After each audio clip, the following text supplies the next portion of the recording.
இனிமையானவள் நீதானே, இனிமையானவள் நீதானே, பிரியமானவள் நீதானே, இனிமையானவள் நீதானே. கர்த்தரால் புகழப்படும் குணசாலி நீதானே, கர்த்தரால் புகழப்படும் குணசாலி நீதானே. இனியவளே.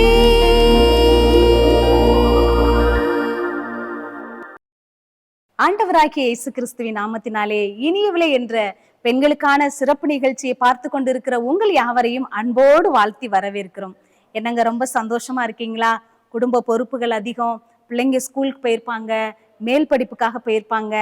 என்ன செய்ய போறோம் இந்த வருஷம் தொடக்கத்திலே இவ்வளவு நெருக்கமா இருக்கே, நான் எப்படிதான் இந்த வருஷத்தை கடக்க போறேனோ, இந்த புதிய கல்வியாண்டு பிள்ளைங்களுக்கு மட்டும் இல்ல எனக்கும் ரொம்ப சுமையா இருக்குதே அப்படின்னு சொல்லி ஒரு கலக்கத்தோட இருக்கிறீங்களாங்க? ஆண்டவர் சொல்றாரு உங்களை பார்த்து, நான் உங்களுடைய வாழ்க்கையில யெகோவா ஈரேவா இருந்து எல்லாவற்றையும் பார்த்து கொள்வேன்னு சொல்றாங்க. எவ்வளோ அன்புள்ள தெய்வம் பாருங்களேன். வானத்தையும் பூமியையும் படைத்த ராஜாதி ராஜா நம்முடைய தேவைகளை சந்திக்க அவர் வல்லவரா இருக்கிறாராம். வேதத்துல ஒரு அழகான ஒரு வசனம் சொல்லப்பட்டிருக்கிறது. அவருடைய கரங்களை திறந்தா இந்த உலகத்துல இருக்கிற எல்லா ஜீவராசிகளும் பயனடைகிறதாம். அப்ப பாத்துக்கீங்களா, இந்த ஜீவராசிகள், வாய் பேச முடியாத ஜீவராசிகளுக்கே ஏசப்பா இவ்வளோ ஒரு ஸ்பெஷலை வச்சிருக்கிறாரு அப்படின்னு சொன்னா, அவருடைய சாயலா படைச்ச உங்களுக்கும் எனக்கும் அவர் உதவி செய்யாம இருந்துருவாராங்க. அதனால கலக்கமே வேண்டாம். ஏசப்பாவுடைய பாதத்துல எல்லாத்தையும் சொல்லிருங்க, அவர் எல்லாத்தையும் பார்த்துக்குருவாரு.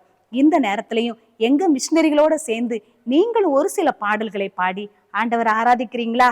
ஏசப்பா நீங்க இருக்கும்போது என் வாழ்க்கையில எந்த ஒரு கவலையும் இல்லப்பா, எனக்கு ஒருவேளை கவலையும் பிரச்சனைகளும் வந்தாலும் கூட அதை எல்லாத்தையும் நீங்க மாத்திருவீங்க. அதனால இயேசு நீங்க இருக்கையில நாங்க சோர்ந்து போவதில்லை அப்படிங்கிற பாட்டை எங்க மிஷினரிகளோட சேர்ந்து உற்சாகமா கைகளை தட்டி பாடுங்க. நிச்சயமா உங்க சோர்வு எல்லாம் பலனாய் மாறும்.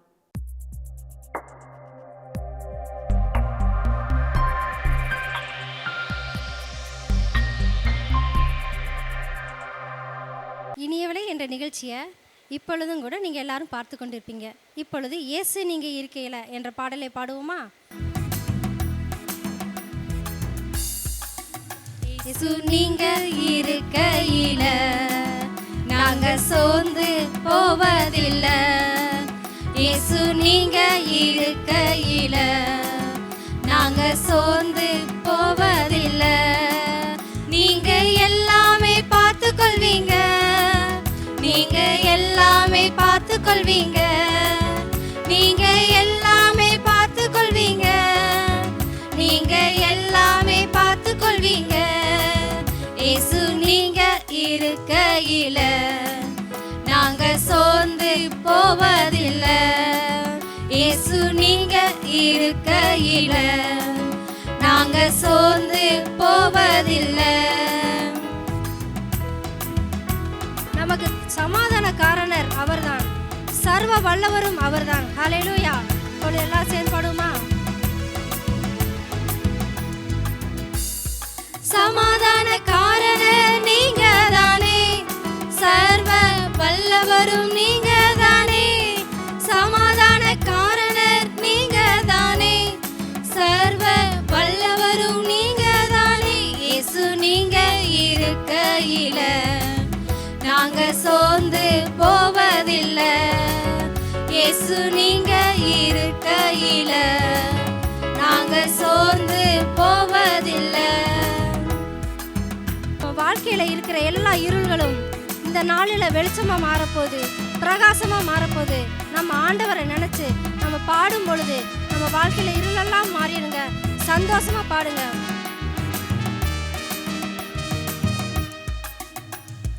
இருள் நீக்கும் வெளிச்சம் நீங்க தானே, ரட்சிப்பின் தேவன் நீங்க தானே.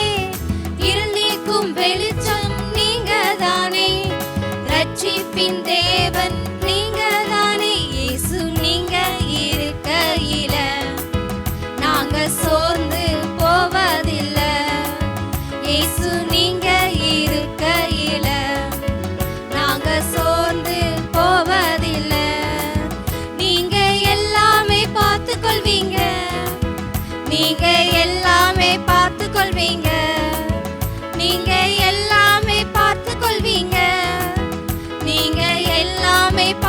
வாழ்வீங்க. இயேசு நீங்க இருக்கையில நாங்க சோர்ந்து போவதில்லை. இயேசு நீங்க இருக்கையில நாங்க சோர்ந்து போவதில்லை. ஹல்லேலூயா. நம்ம வாழ்க்கையில எவ்வளவோ பாடுகளை கடந்து வந்திருக்கலாம். நம்ம வாழ்க்கையில எவ்வளவோ பிரச்சனைகள் நம்ம சூழ்ந்து வந்திருக்கலாம். ஆனாலும் நம்மளுடைய தேவன் நம்மளை கரம் பிடிச்சு நடத்துறாருங்க. நீங்க பயப்படாதீங்க. நம்மளுடைய சொந்த பந்தம் கூட ஒரு நாள் நம்மளை கைவிட்டலாம். நம்ம ஒரு பிரச்சனையே சொல்லி போய் நம்ம சொந்தங்கிட்ட போய் நின்னோம்னா நம்மளை அவங்க புறக்கணிச்சிருவாங்கங்க. ஆனால் நம்மளை புறக்கணிக்காத ஒரு ஆண்டவர் இருக்காரு. நம்மளை புறக்கணிக்காத ஒரு சொந்தம் நம்ம ஆண்டவராகிய இயேசு கிறிஸ்து தாங்க.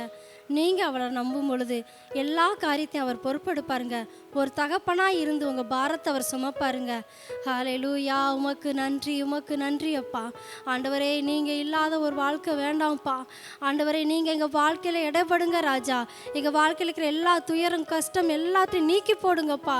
ஹல்லேலூயா. உமக்கு நன்றி, உமக்கு நன்றி. சொந்தம் பந்தங்கள் சொல்லால் கொள்ளலாம். சொந்தம் பந்தங்கள் சொல்லால் கொள்ளலாம். மாற்றும் சதி செய்து மதிப்பை கெடுக்கலாம். மாற்றும் சதி செய்து மதிப்பை கெடுக்கலாம். அவருக்காகவே அனைத்தும் இழந்தாலும் அதை மகிமை என்றெண்ணிடுவே. அவருக்காகவே அனைத்தும் இழந்தாலும் அதை மகிமை என்றெண்ணிடுவே.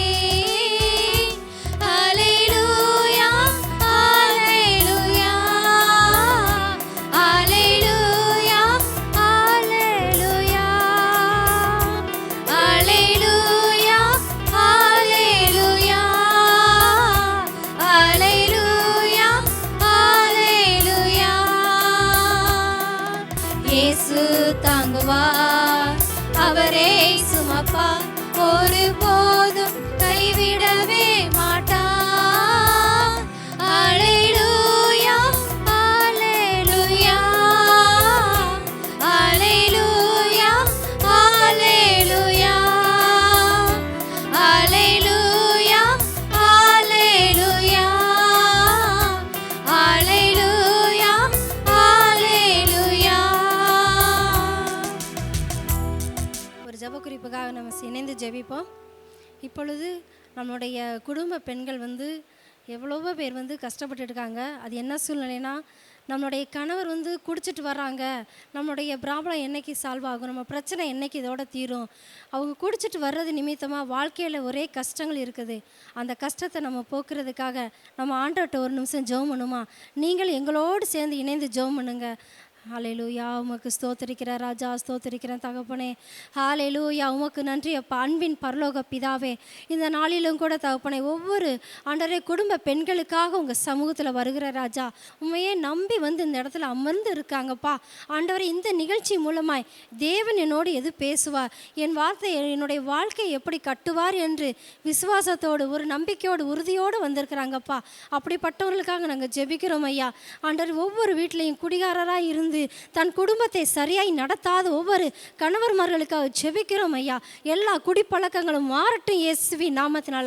ஆண்டவரே, அந்த குடியை தேடி போகும் பொழுதெல்லாம் அது அவர்களுக்கு வெறுப்பாய் மாறட்டும் ஐயா, ஒரு கசப்பாய் மாறட்டும் ஐயா. அவருடைய வாழ்க்கையில் இருக்கிற எல்லா பிரச்சனைகளையும் மாற்றி போடுங்க, கடன் பாரங்களை அகற்றி போடுங்கப்பா. ஆண்டவரே, நீர் உதவி செய்வீராக. அதே போல் பெண்களும் குடித்து கொண்டு தன் குடும்பத்தையும் இழந்து போகிறாங்க. அப்படிப்பட்டவர்களும் இந்த இடத்துல இருந்து நாங்கள் ஜெபிக்கிறோம் ஐயா. ஆண்டவரே தப்பனே, அப்படிப்பட்டவர்களுக்காக நாங்கள் ஜெபிக்கிறோம். நீர் அப்படிப்பட்டவர்களை நீ தொடுவீராகப்பா. எல்லா குடிகார ஆவியிலிருந்து பிள்ளைகளை நீர் விடுதலை பண்ணுவீராக அப்பா. நீர் உதவி செய்வீராகப்பா. உங்களையே நம்பி இந்த ஜெபத்தை நாங்கள் ஏறெடுக்கிறோம் ஐயா. நீங்கள் எங்கள் ஜெபத்துக்கு நீங்கள் அப்படியே பதில் தந்து ஒவ்வொரு குடும்பத்தில் உள்ள ஒவ்வொரு ஆண்களையும் பெண்களையும் நீர் ஒவ்வொருவரையும் ரட்சிக்க முடியாய், இந்த பாவ பழக்கத்திலிருந்து காப்பாற்ற முடியாய் உங்களிடத்தில் நாங்கள் கெஞ்சி கேட்கிறோம் ஐயா. இயேசுவின் நாமத்தில் ஜெபிக்கிறோம் நல்ல பிதாவே, ஆமென். நிச்சயமா இந்த பாடல் ஆராதனை உங்களுக்கு ரொம்ப பிரயோஜனமா இருந்திருக்குன்னு சொல்லி நான் நினைக்கிறேன். நீங்களும் உங்க வீட்டுல பாத்திரம் கழுவிட்டு இருக்கும்போது, வீடு கூட்டும் போது, என்னென்ன வேலைலாம் செய்றீங்களோ அப்ப எல்லாம் உங்க உள்ளத்துல இருந்து ஏசப்பாவை பிரைஸ் பண்ணிக்கிட்டே இருங்க. அவரை துதிச்சுக்கிட்டே இருங்க. ஏசப்பா உங்க வாழ்க்கையில செஞ்ச நன்மையை நினைச்சு பார்த்து நன்றிப்பா நன்றிப்பா அப்படின்னு சொல்லிக்கிட்டே இருங்களேன். அவர் உங்க கூடவே நடந்து வர்றத உங்களால உணர முடியுங்க. உங்க பலவீனத்துல அவர் பலப்படுத்துறத, அவரை தொட்டு உங்களை சுகமாக்குறத உங்களால உணர முடியும். ஏசப்பா கூட இப்படிதான் நம்ம டெய்லி நடக்கணுங்க. அப்படி நம்ம இருக்கும்போது ஏசப்பா நிச்சயமா எல்லா சூழ்நிலைகளையும், எதிராக இருக்கிற எல்லா தீமைகளையும் அவர் நன்மையா மாத்துவார். இப்பொழுதும் கூட தேவ செய்தியை நம்ம கேட்க இருக்கிறோம். இப்பொழுதும் உங்களுக்காக ஆண்டவருடைய வார்த்தையை பகிர்ந்து கொள்ள வர்றாங்க சிஸ்டர் புஷ்பா சாம் அவங்க.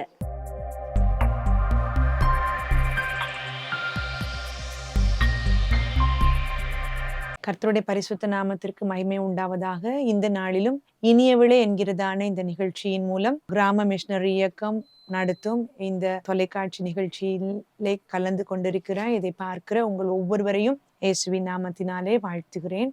உங்கள் யாவருக்கும் என் அன்பையும் வாழ்த்துதலையும் தெரிவித்துக் கொள்கிறேன். இந்த நாளிலும் இந்த இனியவிளை நிகழ்ச்சியிலே நம்ம தேவனுடைய வார்த்தையை தியானிப்பதற்காக சங்கீதங்களின் புத்தகம் 68வது அதிகாரம் 12, 13 ஆகிய வசனங்களை நம்ம தியானிக்க போகிறோம். நான் வாசிக்கிறேன். வசனம் இவ்விதமாக கூறுகிறது: சேனைகளின் ராஜாக்கள் தத்தளித்து ஓடினார்கள். வீட்டில் இருந்த ஸ்திரீயானவள் கொள்ளை பொருளை பங்கிட்டாள்.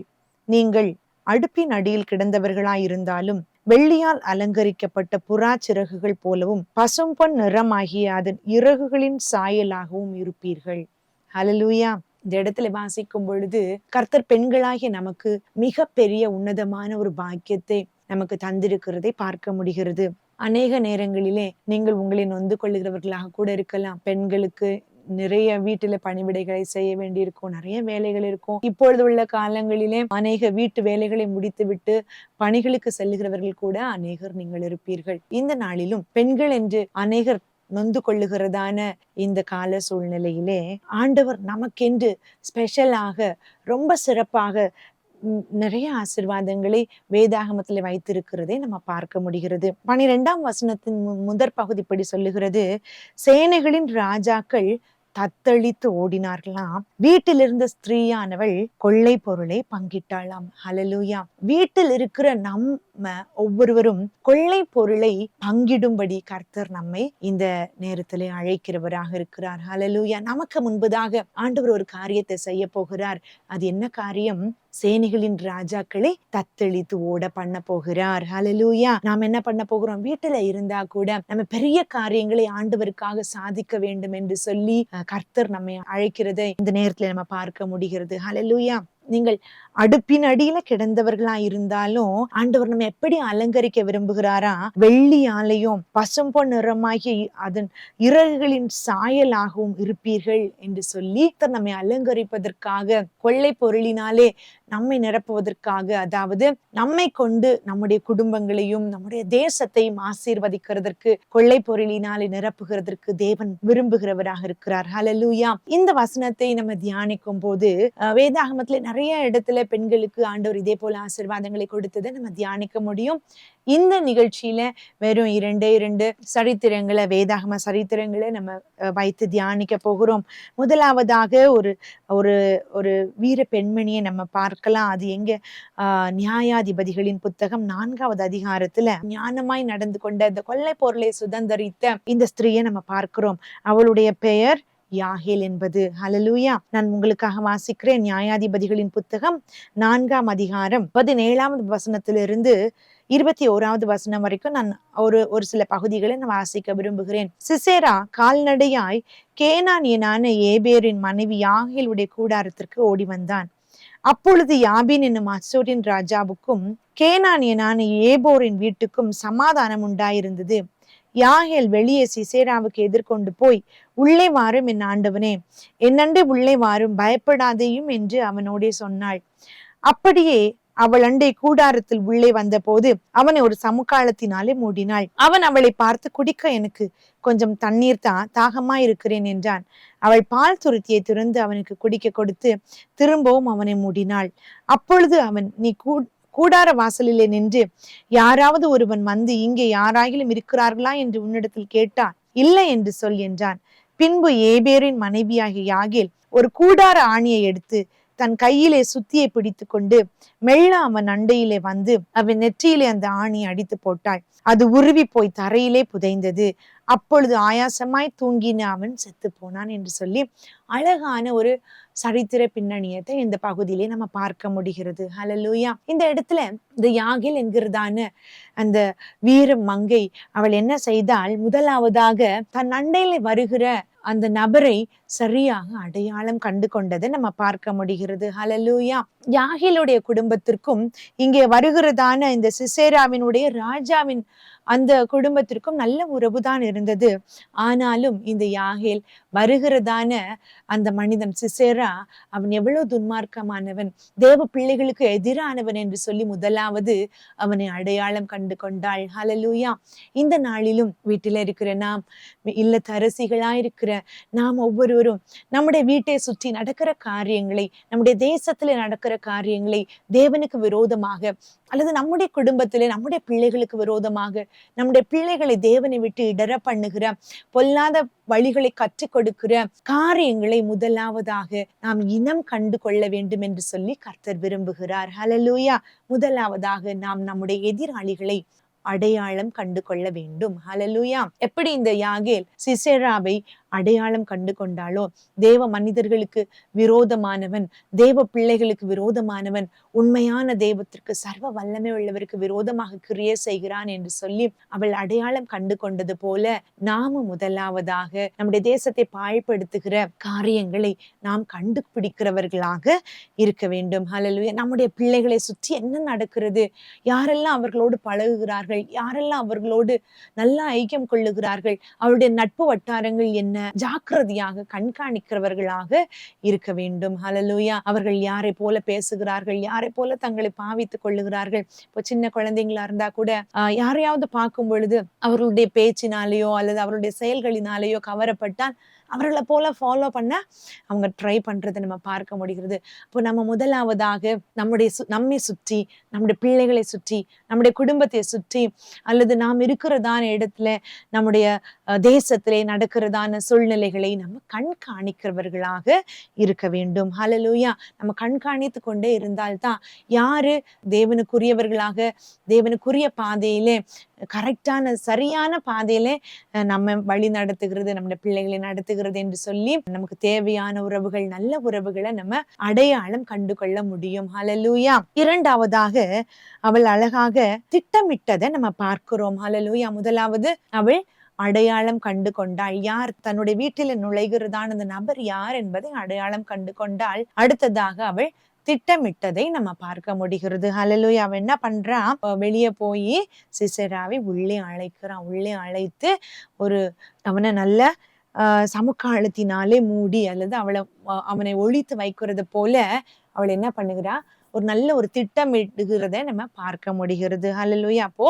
நாமும் முதலாவதாக இந்த எதிரிகளை அடையாளம் கண்டு கொண்டோம் என்று சொன்னால் அடுத்ததாக திட்டமிடுகிறவர்களாக இருக்க வேண்டும். ஹல்லேலூயா. எப்படி நல்ல உறவுகளை நம்முடைய பிள்ளைகளுக்கு கொடுப்பது, நம்முடைய பிள்ளைகளை சுற்றிலும் எப்படி நல்ல பழக்க வழக்கங்களை நம்முடைய பிள்ளைகளுக்கு கற்றுக் கொடுப்பது, நம்மை சார்ந்தவர்களை எப்படி நம்ம காப்பாற்றுவது, அல்லது ஒரு வேளை பிசாசின் பிடியில அகப்பட்டவர்களாக அல்லது சில தீமையான பழக்க வழக்கங்களுக்கு அடிமைப்பட்டவர்களாக நம்மை சார்ந்தவர்கள் இருப்பார்கள் என்று சொன்னா எப்படி அவர்கள்கிட்ட போய் பேசுகிறது, எப்படி நல்ல பழக்க வழக்கங்கள் உள்ளவர்களாக அவர்களை மாற்றுவது என்று சொல்லுகிறதுலே நமக்கு ஒரு திட்டமிடுதல் அவசியமாக இருக்கிறது. ஹல்லேலூயா. அப்ப முதலாவதாக எதிரிகளை அடையாளம் கண்டு கொள்ள வேண்டும். தேவையில்லாத காரியங்களை முதலாவதாக அடையாளம் கண்டு கொள்ள வேண்டும்.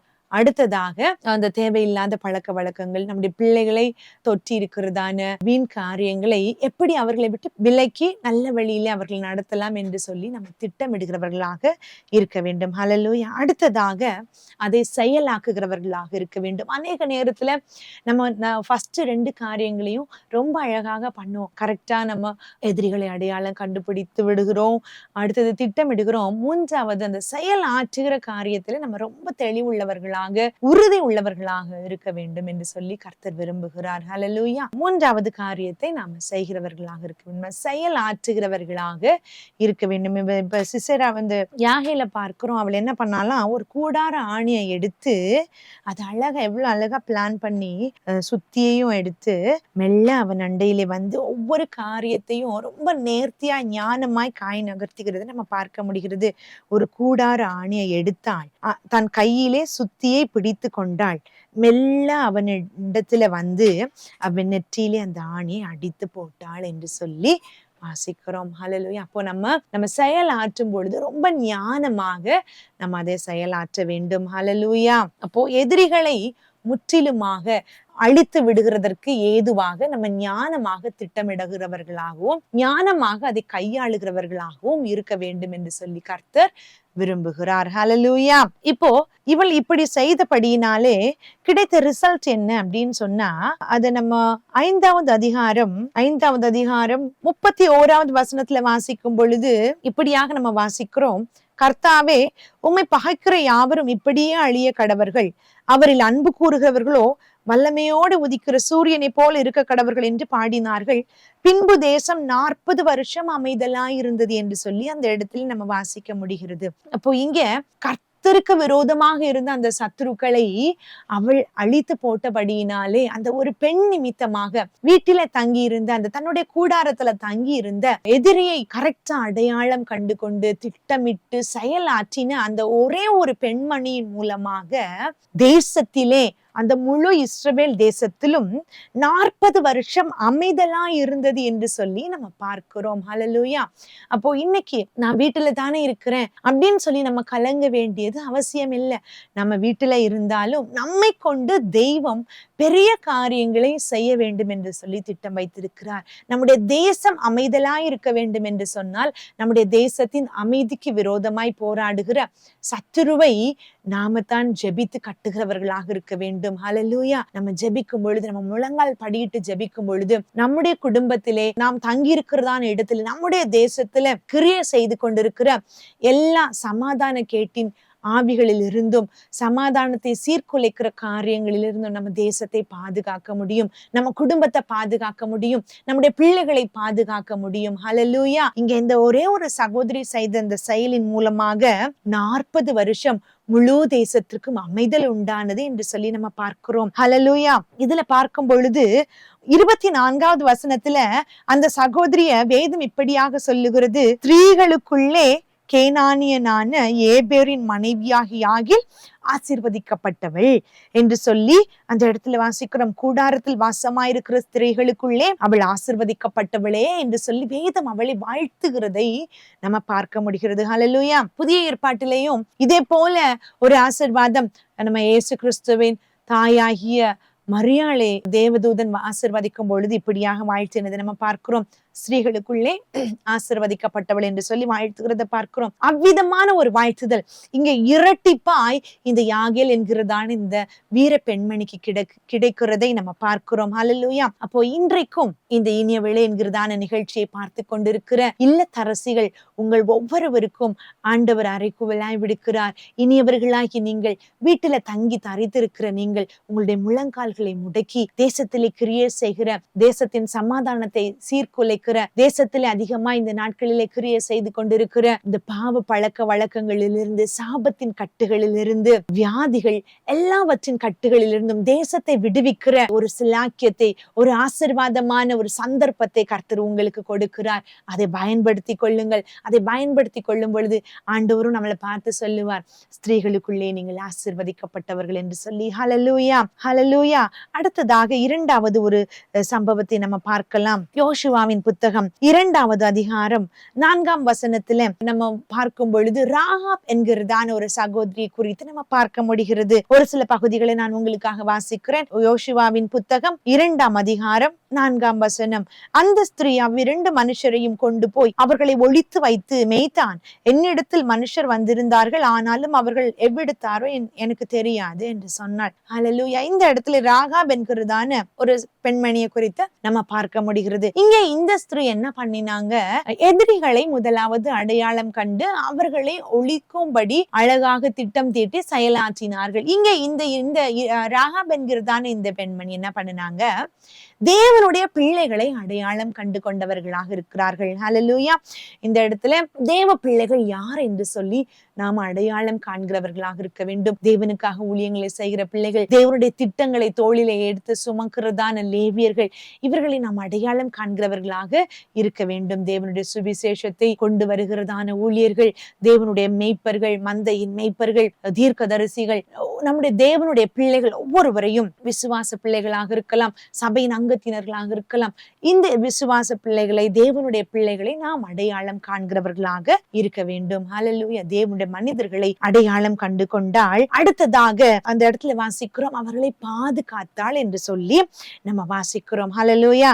அடுத்ததாக அவர்களுக்கு ஒரு நல்ல இன்ஸ்ட்ரக்ஷன் கொடுத்து அவர்களை 15வது வசனத்துல வாசிக்கும் பொழுது, அப்பொழுது அவர்களை கயிற்றினாலே ஜன்னல் வழியாய் இறக்கி விட்டாள் என்று சொல்லி வாசிக்கிறோம். அவர்களை அழகாக பிளான் பண்ணி ப்ரொடெக்ட் பண்ணுகிறத நம்ம பார்க்கிறோம், பாதுகாக்கிறத பார்க்கிறோம். ஹல்லேலூயா. இந்த நாளிலும் நம்ம தேவனுடைய பிள்ளைகளை அடையாளம் கண்டுபிடிக்கிறவர்களாக மாத்திரமல்ல, அவர்களை பாதுகாக்கிறவர்களாக இருக்க வேண்டும். ஹல்லேலூயா. அவர்களை பராமரிக்கிறவர்களாக, நம்மால இயன்ற உதவிகளை அவர்களுக்கு செய்கிறவர்களாக, அவர்களோடு இணைந்து தோள் கொடுக்கிறவர்களாக, அவர்களை பாதுகாக்கிறவர்களாக, தேவாதி தேவத்தினுடைய உன்னத பாதுகாவல் அவர்களுக்கு உண்டாயிருக்கும்படி தேவனுடைய சட்டைகளுக்குள்ள அவர்களை மறைத்து வைக்கிற ஒரு அனுபவத்திற்கு நேராய் அவர்களுக்காக அதிகமாக ஜெபிக்கிறவர்களாக நீங்கள் இருக்கும் பொழுது இந்த அனுபவத்தை நாம நம்முடைய வாழ்க்கையில செய்கிறவர்களாக இருப்போம். ஹல்லேலூயா.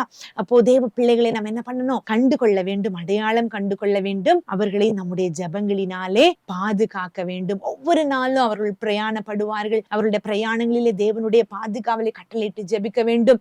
அவருடைய ஊழியத்தின் பாதையிலே கர்த்தர் அவர்களை வல்லமையாய் பயன்படுத்த வேண்டும் என்று சொல்லி அவர்களுக்காக ஜெபிக்க வேண்டும். கர்த்தருடைய வரங்கள், வல்லமைகள் அவர்கள் மூலமாக வெளிப்படும்படியாக, அநேக அற்புதங்கள், அடையாளங்கள் நடைபெறும்படியாக, தேவனுடைய சித்தங்கள், திட்டங்கள் அவர்கள் மூலமாக வெளிப்படும்படியாக அவர்களுக்காக நம்ம ஜெபிக்கிறவர்களாகவும், அவர்களை பாதுகாக்கிறவர்களாகவும், சத்ருவின் வல்லடிக்கு கர்த்தர் அவர்கள் ஒவ்வொருவரையும் ஒவ்வொரு நாளும் ஒவ்வொரு நிமிஷமும் கர்த்தர் பாதுகாத்து நடத்தும்படியாக அவர்களை இடைவிடாமல் ஜெபத்திலே தாங்குகிறவர்களாகவும் நம்ம இருக்க வேண்டும் என்று சொல்லி கர்த்தர் விரும்புகிறார். ஹல்லேலூயா. இப்போ இந்த முதலாவது யாகேல் ஒரு காரியத்தை செய்தது நிமித்தம், அந்த எதிரிகளை அடையாளம் கண்டுபிடித்து அவர்களை அழித்தது நிமித்தம் தேசம் எங்கிலும் 40 வருஷம் அமைதலா இருந்தது என்று சொல்லி நம்ம பார்த்தோம் அல்லவா. இங்கே ராகாப் என்கிறதான இந்த ஸ்திரீ தேவ மனிதர்களை கண்டுபிடித்து அவர்களை ப்ரொடெக்ட் பண்ணதுனால, அவர்களை பராமரித்ததுனால, அவர்களை பாதுகாத்ததுனால என்ன நடந்ததா, அவளுடைய குடும்பமே என்ன பண்ணினது, காப்பாற்றப்பட்டது. ஹல்லேலூயா. அந்த இடத்துல நம்ம 17வது வசனத்துல வாசிக்கிறோம், அப்பொழுது அந்த மனுஷர் அவளை நோக்கி, இதோ நாங்கள் தேசத்துக்குள் பிரவேசிக்கும் போது நீ இந்த சிவப்பு நூல் கயிற்றை எங்களை இறக்கி விட்டு ஜன்னலிலே கட்டி உன் தகப்பனையும் உன் தாயையும் உன் சகோதரர்களையும் உன் தகப்பன் குடும்பத்தார் அனைவரையும் உன்னிடத்தில் உன் வீட்டிலே சேர்த்துக்கொள் என்று சொல்லி அந்த இடத்துல வாசிக்கிறப்போ ஒட்டுமொத்த குடும்பத்திற்கான பாதுகாவலை இவள் சம்பாதித்து கொண்டதை பார்க்கிறோம். ஹல்லேலூயா. அந்த முழு எரிகோ பட்டணம் முழுவதுமாக தரைமட்டமாக்கப்பட்ட பொழுது கூட இந்த ஒரே ஒரு வீடு மட்டும் அந்த இடத்துல நிலைத்து நின்றது, அது விழுந்து விடவில்லை. அந்த வீட்டில இருந்தவர்கள் பாதுகாக்கப்பட்டார்கள். ஹல்லேலூயா. அப்போ நம்ம தேவனுடைய பிள்ளைகளுக்காக நம்ம திறப்பில நின்று அவர்களுடைய பாதுகாவலுக்காக ஜெபிக்கிற பொழுது, அவர்களுக்காக நம்ம முயற்சி எடுக்கிற பொழுது, தேவனுடைய பிரசன்னத்துக்குள்ள அவர்களை மறைக்கிற விதமாய் தேவனுடைய சன்னிதானத்திலே தேவ மனிதர்களுக்காக திறப்பில நின்று ஜெபிக்கிற ஒவ்வொரு மணித்துளிகளும் நம்முடைய சொந்த குடும்பத்திற்கு, நம்முடைய தலைமுறைக்கான பாதுகாப்பை நாம் சம்பாதிக்கிறவர்களாக இருக்கிறோம். ஹல்லேலூயா. இப்போ யோசிச்சு பாருங்க, வெளியே போய் வேலை செஞ்சுட்டு நம்முடைய குடும்பத்திற்கான தேவைகள் எல்லாம் அவ்வளவு அயராது உழைத்து கொண்டு வருகிறவர்களை விட வீட்டில் இருந்தபடியே நம்முடைய தேசத்திற்கான பாதுகாவலையும் நம்மளால சுதந்திரிக்க முடியும். நம்முடைய குடும்பத்திற்கான, நம்முடைய தலைமுறையினருக்கான பாதுகாப்பையும் நம்மால சம்பாதிக்க முடியும். ஹல்லேலூயா. இந்த ராகாப் என்கிறதான இந்த சகோதரியத்தான் மத்தேயு எழுதின சுவிசேஷம் 1வது அதிகாரத்துல வாசிக்கும் பொழுது ஆண்டவராகிய இயேசு கிறிஸ்து பிறந்த அந்த சந்ததிகளின் அட்டவணையிலே கூட கர்த்தர் எழுதி வைத்திருக்கிறத நம்ம பார்க்க முடிகிறது. ஹல்லேலூயா. தேவ பிள்ளைகளை பாதுகாத்த சந்ததியிலே தான், இந்த சகோதரியின் சந்ததியிலே தான் ஆண்டவராகிய இயேசு கிறிஸ்துவும் பிறந்திருக்கிறார். எவ்வளவு மகிழ்ச்சியான ஒரு மேன்மையான ஒரு சிலாக்கியத்தை இந்த சகோதரி பெற்றுக்கொண்டால், கர்த்தர் நம்மையும் இதே சிலாக்கியத்தை, இதே ஆசீர்வாதத்தை சுதந்திரித்துக் கொள்ளும்படி அழைக்கிறார். ஹல்லேலூயா. இறுதியாக ஒரே ஒரு விசை நான் முதலாவது வாசித்த வசனங்களை வாசித்து நம்ம ஜெபித்து முடிக்க போகிறோம். சங்கீதங்களின் புத்தகம் 68வது அதிகாரம் 12-13 வசனங்கள். சேனைகளின் ராஜாக்கள் தத்தளித்து ஓடினார்கள். வீட்டிலிருந்த ஸ்திரீயானவள் கொள்ளை பொருளை பங்கிட்டாள். நீங்கள் அடுப்பின் அடியில் கிடந்தவர்களாய் இருந்தாலும் வெள்ளியால் அலங்கரிக்கப்பட்ட புறாச்சிறகுகள் போலவும் பசும்பொன் நிறமாகி அதன் இறகுகளின் சாயலாகவும் இருப்பீர்கள். கர்த்தர் தாமே இந்த வசனங்களின் மூலமாய் உங்களோடு பேசி இருக்கிறார். இந்த நாளிலே இந்த இனியவளே நிகழ்ச்சியை பார்த்து கொண்டிருக்கிற அன்பு இல்லத்தரசிகள் ஒவ்வொருவரையும் ஆண்டவராய் இயேசுவின் நாமத்தினாலே நீங்கள் இப்படிப்பட்ட ஆசீர்வாதத்தை சுதந்திரிக்கிறவர்களாக பசும்பொன் நிறமாகிய அதன் இறகுகளின் சாயலாகவும் வெள்ளியால் அலங்கரிக்கப்பட்ட புறா சிறகுகள் போலவும் தேவனுடைய கரத்துல இருப்பீர்களாக என்று சொல்லி நான் வாழ்த்தி உங்களை ஆசீர்வதிக்கிறேன். நாம் ஜெபிக்கலாம். எங்களை அதிகமாய் நேசிக்கிற எங்கள் நல்ல தகப்பனே, இந்த அருமையான நேரத்திற்காய் நன்றி செலுத்துகிறோம். இந்த இனிய விளை நிகழ்ச்சியை பார்த்து கொண்டிருக்கிற எங்கள் நல்ல சகோதரிகள் ஒவ்வொருவரையும் உடைய பாதத்திலே ஒப்பு கொடுத்து ஜெபிக்கிறோம். ஆண்டவரே, அப்பா, வீட்டில தானே இருக்கிறேன் என்று சொல்லி ஒரு வேளை தாழ்வு மனப்பான்மையில இருக்கிற ஒவ்வொரு சகோதரிகளையும் இந்த நேரத்தில் உடைய கரத்தினாலே கர்த்தர் தூக்கி விடுவீராக. ஒவ்வொருவரும் திறப்பிலே நின்று தங்களுடைய பிள்ளைகளுக்காக, தங்களுடைய குடும்பத்திற்காக, எங்களுடைய தேசத்திற்காக, உம்முடைய சமூகத்திலே போராடுகிறவர்களாக, தேவ பிள்ளைகளுக்காக, தேவ பிள்ளைகளின் பாதுகாப்பிற்காக திறப்பிலே நின்று ஜெபிக்கிறவர்களாக இருக்க உம்முடைய கரத்தினாலே இந்த மகா பெரிய ஆசீர்வாதங்களை சுதந்திரிக்கிறவர்களாய் என் தெய்வம் ஒவ்வொருவரையும் மாற்றுவீராக. உடைய கிருபைக்கும் உடைய இரக்கங்களுக்கு ஒவ்வொருவரையும் ஒப்பு கொடுத்து ஜெபிக்கிறோம். கர்த்தர் ஒவ்வொருவரையும் ஆசீர்வதியும் கூட இரும். இரட்சகராகிய இயேசுவின் மூலம் பிதாவே, ஆமீன், ஆமீன். தேவ செய்தி நிச்சயமாகவே உங்க வாழ்க்கையில ஒரு பெரிய மாற்றத்தை உண்டாக்கும் சொல்லி நம்புறேன். குடும்ப பெண்கள் குடும்பத்துக்கு மட்டும் இல்ல, நீங்க அநேக பெண்களுக்கு ஆசீர்வதிக்கப்பட்டவங்களா மாறணும் அப்படிங்கிறது தான் ஆண்டவருடைய ஆசையும் எங்களுடைய ஆசையும். இந்த நிகழ்ச்சி நிச்சயமா உங்களுக்கு பிரயோஜனமா இருக்கும். இதை நீங்க உங்க ஃப்ரெண்டுக்கோ, மற்றவங்களுக்கோ, உங்க பக்கத்துல இருக்கிறவங்களுக்கோ, தூரத்துல இருக்கிற உறவினர்களுக்கோ அறிமுகப்படுத்த மறந்தே போகாதீங்க. God bless you.